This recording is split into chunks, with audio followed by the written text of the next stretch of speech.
Today in the studio, we have Mike Dixon and Bruce Chambers.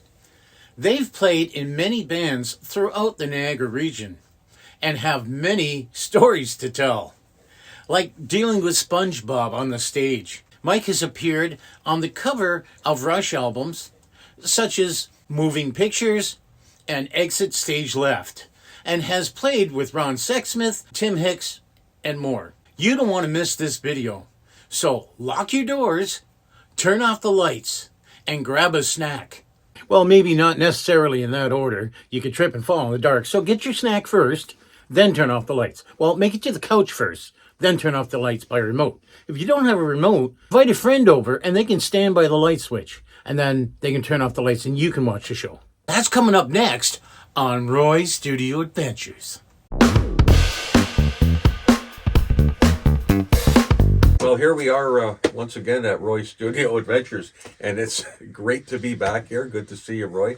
Today we have Mr. Bruce Chambers with us. Pleased to see you, Dan. Pleased to see you, and Mr. Mike Dixon. Hey, Dan. Good to see you, buddy. It's old friends. Really good to have you guys here. Thank you. So, Mike and Bruce, you're known around this area as Lightning and Thunder. Is that right, or is it Lightning and Thunder? Well, Mike coined I the would phrase. be Thunder, you'd be Lightning. Yeah, so Thunder Mike and coined it. lightning. Yeah, Thunder and Lightning. So It works better. Yeah. Mike is a drummer. As long as I've known Mike, you've always played drums, and Bruce is a bass player. Yeah, And you guys are very accomplished, and you've done a lot of stuff over the years. None of it's successful, but certainly we have done a lot of stuff. Persistent. Persistence is what counts in the music how business. did you guys meet to become Thunder and Lightning? I mean, that's gonna stick. How did you guys meet in the first place? Well, I was performing on stage at the Coca-Cola stage for the Niagara Falls fireworks. There's a couple thousand people out there watching us, and we were playing with our good friend Tim Atherton. It was his band, and he had brought his son to play percussion. He had SpongeBob was on stage. The SpongeBob. The SpongeBob. And our friend Rob playing accordion. So I said, this is going to be a fascinating performance. I can't wait. And Tim just said, hey, I've got another bass player coming tonight. And I said, great. Can't wait to see what this one looks like. And from stage left, Bruce walks on stage. We kind of winked at each other, but we never really talked. And we started playing our first song together. And all of a sudden, it just locked right in. And I said, thank you, God, for sending me a bass player. Yeah. And that was pretty much the start of it. Paid attention to what his bass drum was doing. I know that's not something everyone wants to do, but you know, go ahead and Most do of- it, bass the player. bass player's always got it. Sometimes the bass player is the only one that really is paying attention. yeah, you know, and my ego was down that day, so I thought, you know, I'm going to follow the drummer because I haven't got a clue what the next song is. I don't know what the pace, what the tempo is, and I'm going to assume that he knows what Tim, because I really didn't know Tim that well either. And I was just sort of hired at the last minute because the other bass player, for whatever reason, wasn't able to show up. And, you know, over time, what happens is that you become more used to each other, right? And I anticipate when he's going to fall asleep during the song and just, you know, or, you know, do something radical that has no meaning in the song. And I just follow it. Yeah, So yeah. It's good to be able to do that. That's good. It's very confusing because I've been following him. Yeah, so we don't, yeah, it's Well, you guys do it together. Yeah. There's really no one. How many bands are you guys in together right at the moment? well, there's Drips, there's a Hitman, there's Stay Tuned. Stay tuned, which is a really good band. That's because the bass player and drummer pick all the songs. Anyways, no. So I know, Mike, you were pretty young when you first started getting into I still band. am pretty young. Yeah. Motion was one of the first bands that I remember. One of my being in. first bands. That was with Mark Clifford, Steve Doty, and Dave Johnson. So what were the first? You're gonna have to edit that out. Yeah, That's all, folks. That's all. What would have been one of the first bands that you were in, Bruce? Was that in the Niagara area? Or? Well, it was in Fort Erie, actually. I was in a band with a guy named Greg Scott and a girl who sang called April Yeager. And we played the Derby Hotel I think I was 14, and we had to sit out in the lobby during the breaks. Really? Because, oh yeah. And that's where the union first got a hold of us and said, "What are you doing, kids?" And we said, "Well, we're playing her." Yeah. Well, you can't. So our first check went to the, our $20 went to the union. Isn't that wonderful? Yeah, it was. Anyways, and there was a series of Dead Weight, Isherwood, Martian Brothers. After Isherwood, went to Ruckus, and it goes on from there. I don't mean to be corny, but if you hit the like, smash the bell, and subscribe, so you can see more video, so you can watch videos of us, after we make them.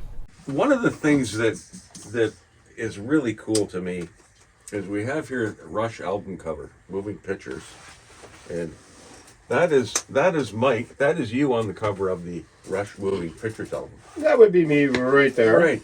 So And that's my friend Bob King right there. okay. And that's Mario Prudente, who works at the casino in Niagara Falls. Okay. The guy who you can't see who's really upset about this was Kelly J, who was the lead singer for Crowbar. Okay. And these are other random people that were friends of Yeah. the people. But we were all basically friends of Hugh Symes or Debbie Samuels, the photographer. Okay. And that's how we basically got on the cover. Okay. Not Wow. because I had dinner with Rush on the weekend, Right. but it was because Hugh Symes and I were friends. Right. Well, so I mean, you would have grown up in the music circle. Now, you said I've grown up twice now, Dan. I'm starting to really get annoyed. You would have The third time lucky. Third time lucky. when you were. I hear you say when you were younger, because you're still young, Mike. Apparently, yeah. Back in the day, you were in. I'm assuming you were in there's a circle of people in the Niagara area, musicians that all kind of know each other. And were you associated with Neil and his? Well, I was very lucky back in the 70s. I had a band called the Legendary Borderline Band, which Dan got to guest with, which we've had forever. But through the 80s, once we decided that we weren't going to be the next Beatles, I got guys together who just wanted to play good music. Mm-hmm. And the Loud Shirts, which was Niagara's greatest party band, was Right. created around 1985. Yeah. And I just finished playing some gigs with Ron Sexsmith because he had a little band together. Yeah. But he wanted to go on the road, and I never really liked going on the road. It's not my thing at all. Right. So anyways, I played with the Loud Shirts for a few years. Then I played with the Fun Kings with Stevie Screeves from Brighton Rock and Rod Black. Okay. After that, I just started just playing with whoever needed a drummer. And then around... And during that time, too, I was running the Grape and Wine Festival. I did all the entertainment for that. So I met a lot of people. Ended up playing in a Rick Rose band for a while after that. But I've been very lucky that that's why I'm the second best drummer in Niagara, because when they can't get the number one guy they want, they call me. So Gets calls all the time. That's Calls a all good the place time. to be. And so it's and there's no pressure when you're second best. So. Right. To me, I've always What been did you phenomenal expect to see your picture on the cover of a Rush album, because I've known you since I could crawl. Yeah. And I was watching a Rush concert on video, and they had a massive screen in the back of them, and they started doing some tunes from this album, and there's a 30-foot cartoon character of you came onto the screen, and I went, there's Mike as a cartoon character at a Rush concert. Well, one of my favorite pictures is me being that 40 feet tall guy with Neil Peart right in front of me, playing his drums. Yeah. And I thought that's my favorite shot. That's just cool So stuff. I guess technically I've been on tour with Rush since Moving Pictures, but I never had to actually go on the road. Can you explain what this is? This is the Exit Stage Left cover, but to make it Exit Stage Left, they had to flip the cover around, and it's a double album. Yeah. So once again, there's me, Yep. Mario Prudente, Bob King over there. Also, Bob King is the Starman as well, which that became their logo. And so that's basically, and that was shot at the Winter Garden Theatre in Toronto. And then that clip that was cut in the olden days, used to cut ruby lith before they cut all these graphics in. Yep. And that was a shot from a concert in Buffalo. So Hugh, actually we went to that concert, but never went to the concert. Yeah. Yeah. And that was that's like the stage left. And so when people say, "Hey, I hear you're on a Rush album cover," that's not true. I'm on 2 Rush albums. Yeah. Yeah. That's fantastic. Yeah. That's Oh, and by the really way, cool. that is the press proof. Right. So you notice there's no seam in the middle. Right. So that was one of the first ones that came off the printer. Yeah. Wow. And That's that'll kinda be on cool. eBay right after the show. Yeah. Those are really neat. That's keepsakes. very cool. But I mean, that's one of those moments that I was just so happy that, it turned out that way. And all the money that I got from it, I invested it. And I still have it in that little pocket in your jeans.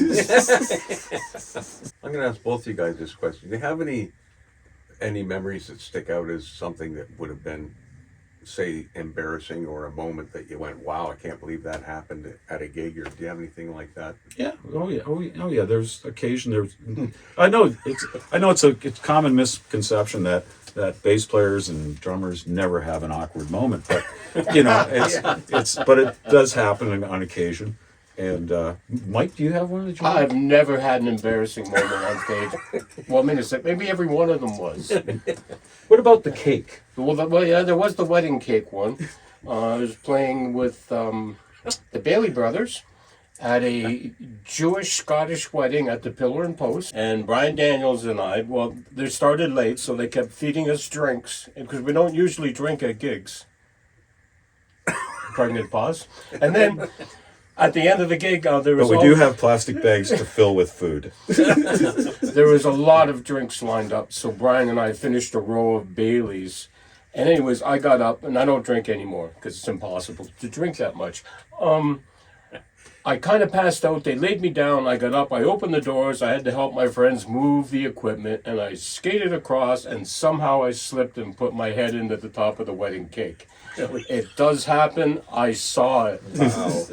I don't remember. Do you but remember I what the saw it. flavor was? It vanilla with chocolate, or It was sort of white, foam? but I got to tell you, the bottom 3 layers were fake. Yeah. The top That's And that's funny, and that's a lesson one can But it learn in wasn't life. embarrassing. You may think things, the cake's real, but no, the cake's not real. And how about you, Bruce? You got Well, anything? I have quite a few actually, unfortunately, but and I could think,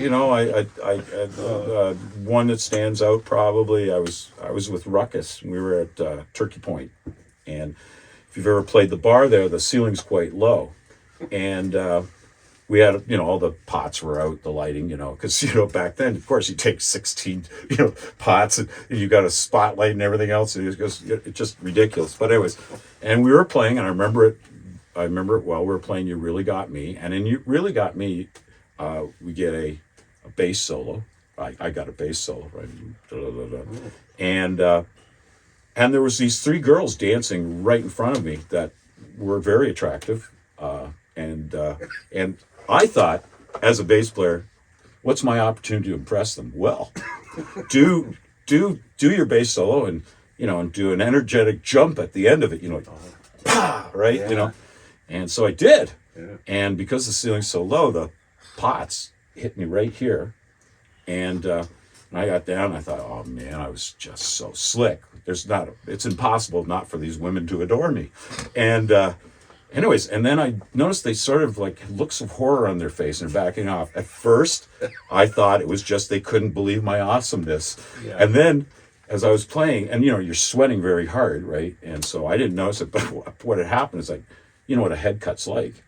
It was like Carrie, it was like this blood thing. And I only noticed it when I noticed that my hands were covered with drops of blood, and I couldn't figure it out. And I looked over it, and it was Joe Finley, who was the guitar player. Joe Finley looks up, and the look of horror on his face made me realize there's something like I went, no, something's seriously wrong here. So, yeah, that was an embarrassing moment. So, yeah, it was bad. Well, that's not so bad. Well, no, I've done worse. Yeah. But Well, you got over it, though. I got over it. Are you playing this weekend? Yes. And With which the band? Hitmen. With the Hitmen. We'll be at Putty's 6 to 10 on Saturdays. On Saturday. On Saturday with the Hitmen. Well, it's wonderful to see that you guys are having so much fun. With, I mean, what you're Especially doing. at our young age. At your young Yeah. age, I yeah. know. Yeah, and when you get older, you never know what. Well, I don't want to push it. Well, we're hoping that one of these nights the Geffman comes out to one of our shows, but and we've sent him many invitations, but Well, guys, thanks very much. Thank you, Been a Dan. pleasure- Appreciate it. been a Appreciate it. Pleasure talking with you, Mike. Dan, as Good to always. see you guys. And Thunder? Lightning. thunder and Okay. lightning, and hopefully we can work together in the future as well. Oh, Absolutely. if you ever actually need a bass player and a drummer, if you happen to be an amazing guitarist singer, we're gonna make you sound better that night. Oh, Right yeah, on, yeah. okay. But the audience will not notice us. They will notice you. Well, I don't know if I want to. You know, that's you our might that's as our well. secret. Okay. You know. Hey, guys, thank you very much. And Roy, Thanks, for having guys. Thanks very much for coming out. Thanks, Roy. Thanks for having us. And we'll have you again. Then we get into the good stuff next time. Keep music alive by supporting local musicians. Go see a live band. You'll be glad you did. It also supports local businesses. Be good to each other, share your knowledge, and until next time.